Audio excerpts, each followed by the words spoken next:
guys, what's up? It's Give137 coming at you with another edition of the Goalkeeper News. As I've said before in a video, these videos are getting progressively harder because there's less and less news about goalkeepers that I can actually bring forth to tell you about.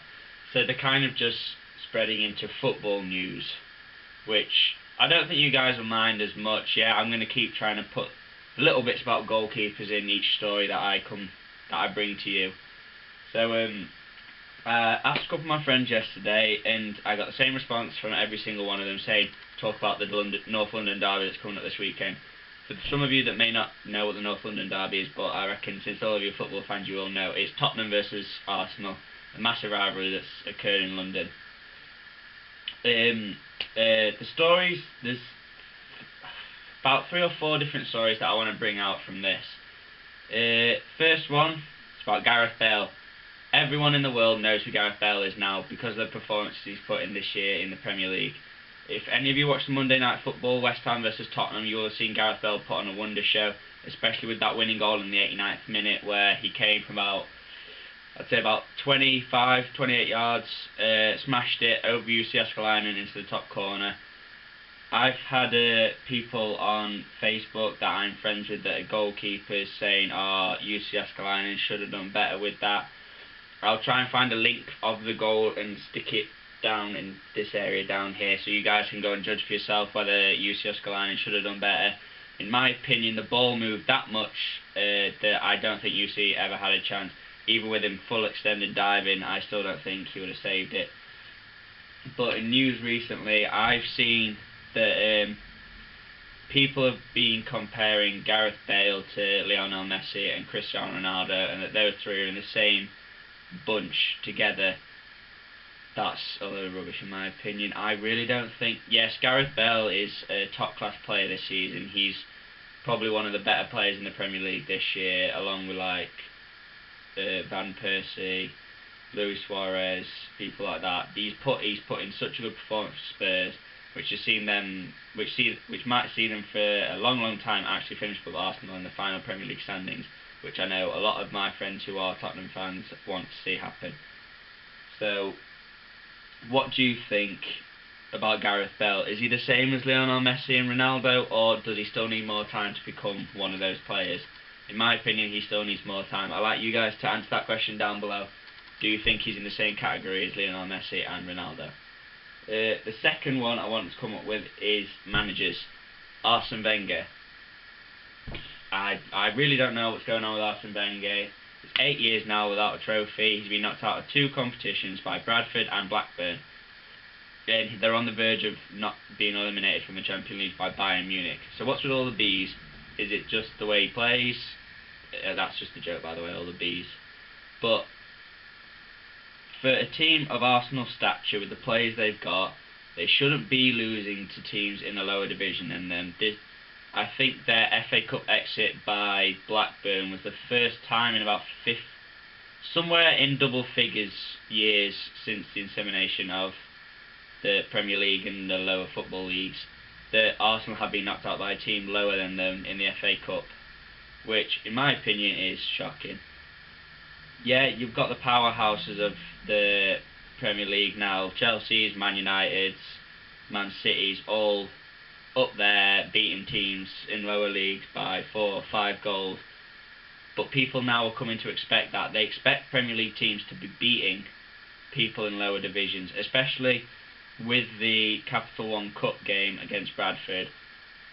That, in my opinion, yes, Bradford got absolutely smashed by Swansea in the final, and there's nothing to be wrong with that. Swansea are a good team that I think could beat anyone on a good day. But I feel because of Bradford beating Arsenal at that point, that's what set them off doing on this bad run. It's kind of what's caused them to drop in form. Like, I know if any of you are Arsenal fans, you're going to start saying, oh, you've been biased because you're a City fan. I don't ever see Arsenal winning the title again, in my opinion, unless next year they have an absolute blinder and just win everything. I can't see it happening, in my opinion. Well, this may sound weird, but in my lifetime I don't see it happening again. yeah, I thought that about City winning the title, and that's happened. So anything could happen. They could prove me wrong and go ahead and win a cup of some sort this year, next 5, 10 years, even 20 years. But I can't be certain of that because I don't control anything.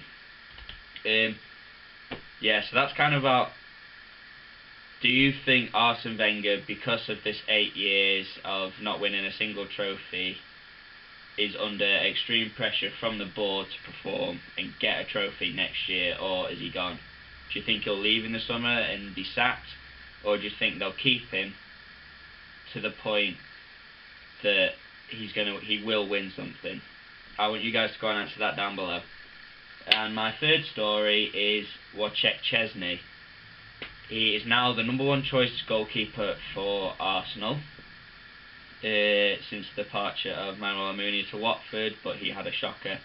And Lucas Fabianski, who in my opinion is horrific, and Vito Manone I think he needs a bit more time in the Premier League to get started and get going. But what I'm saying about Szczesny is something that a lad I've talked to before, Kieran Thomas. He posted it on a group on Facebook that I'm part of, saying that Szczesny feels that he's going to lose the #1 shirt to anyone. He could lose it to anyone. Because what I've heard as well from Sunderland is that, well, not personally from Sunderland, but I've read in the news that apparently Simon Mignolet wants to leave in the summer, which I don't see why he shouldn't. He's been one of the outstanding performers this year in the Premier League, pulling off some absolute beauties and saves. But I think that's what's happening. Especially another thing as well with Stoke signing Jack Butland, who I'm a massive fan of. I love young keepers, as I've mentioned in a previous video. I think since they've signed Jack Butland, there's something got to be going on with Begovic. Begovic has got to be going somewhere. Like, there's stories that Arsenal, City and Man United all want Begovic. And in my opinion, I see him going to Man United just because of the stature of the club. Yes, City have got Chelsea and City, known as the El Clasico, have all this money, but I still think Man United are going to be the one to sign players if those three clubs are going, just because the stature of the club is more well known in the world compared to City and Chelsea. But if that happens, I can see, if Begovic does end up going to Arsenal, which I don't think he will, or if Simon Mignolet goes to Arsenal, which could be a more likely possibility, I definitely see Wojciech Szczesny losing the shirt. I can't see him being the first choice next year. He had a really good start when he first came in net for Arsenal. He did brilliantly. Had a good season last year, I think. Performed well in the Euros, but this year he's gone into a dip in form. Like everyone does, everyone will experience that form dip, but he's had the more significant one than anyone else. So I just feel that he's going to lose out the shirt if Arsenal bring in another keeper during the summer. Obviously now, because transfer window's closed, he's going to be bringing in another keeper. I see Arsene Wenger doing strengthening up that defence just so Arsenal more likely have a chance of winning something. But yeah, that's the episode, guys. Honestly, I want you guys to answer those two questions I set you. So, is Gareth Bale the same as Messi and Ronaldo? And do you think Arsene Wenger is going to be sacked by Arsenal, or will he stay until he wins a trophy? But anyway, guys, it's been your boy Gamer137, and I hope you've enjoyed this video.